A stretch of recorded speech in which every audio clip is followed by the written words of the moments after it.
ஓம் நமோ நாராயணா ரெங்கநாதா ரெங்கப்பிரபு ஸ்ரீ ரங்கநாதன் திருவடிகளே சரணம். நம்ம தாயாரை இப்போ சேவிச்சுட்டு வெளியில் வந்துட்டோம். வெளியில் வந்தோன்னே இப்போ நான் உங்களுக்கு ஒரு விஷயம் சொல்கிறேன்.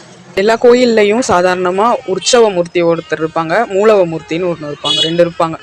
ஆனால் இங்கே மட்டும் தாயார் சன்னதியில் மட்டும் ரெண்டு மூலவரும் ஒரு உற்சவரும் எதுக்காக இருக்காங்க அப்படின்னா, முன்னெல்லாம் ஃபஸ்ட்டு அந்த லாஸ்ட்டில் இருப்பாங்க பார்த்தீங்களா, பூமி தேவின்னு சொல்லுவாங்க. ஆனால் எல்லாமே ரங்கநாயகி தான். அர்ச்சனை அபிஷேகம்லாம் பண்ணிட்டு இருந்தாங்க. அப்படி பண்ணிட்டு இருக்கும்போது முகலாயர்கள் படையெடுப்பின் போது என்ன ஆயிடுச்சுன்னு கேட்டிங்கன்னா, அவங்க இங்கே வந்து இங்கே இருக்க சிலையெல்லாம் தூக்கிட்டு போயிடுவாங்க. அதனால் என்ன பண்ணிட்டாங்க, அவசரமாக உற்சவர் தாயார் இருக்காங்களா அவங்கள வந்து துளசி மாடம் இருக்குல்ல அதுக்கு அடியில் உள்ளே புதைச்சி வச்சுட்டாங்க. புதைச்சி வச்சுட்டு இந்த சிலையை என்ன பண்ணிட்டாங்க, முன்னால் யாருக்கும் தெரியக்கூடாதுன்னு சொல்லி முன்னால் ஒரு சுவர் மாதிரி எழுப்பி க்ளோஸ் பண்ணி மூடி வச்சுட்டு பக்கத்துலேருந்து வேறு ஒரு சிலையை எடுத்து வச்சு பூஜை பண்ண ஆரம்பிச்சிட்டாங்க. அப்போது அவங்க முகலாயர்கள்லாம் வந்து பார்த்துட்டு இந்த இடத்துல ஒன்றும் இல்லை அப்படின்னு சொல்லி திரும்பி போயிட்டாங்க.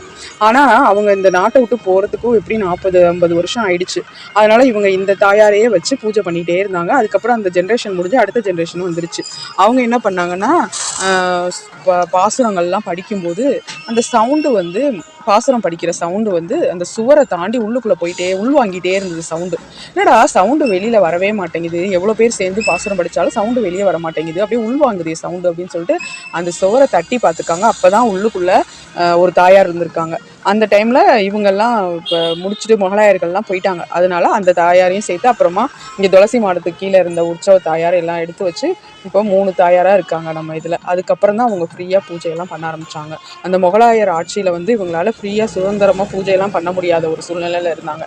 அதனால் அப்படி மறைச்சி வச்சுருந்தது இன்றைக்கி எடுத்து வச்சு நம்ம சுதந்திரமாக நம்ம தாயாரை சேவிக்கிறோம். அதனால தான் 3 தாயார் இருக்காங்க, ஸ்ரீதேவி, பூமி தேவி, ரங்கநாயகின்னு சொல்லுவாங்க. ஆனால் எல்லாருமே நம்ம ரங்கநாயகி தாயார் தான். இப்படி நம்ம தாயாரை சேவிச்சுட்டு ரைட் ஹேண்ட் சைடு அப்படியே வரும்போது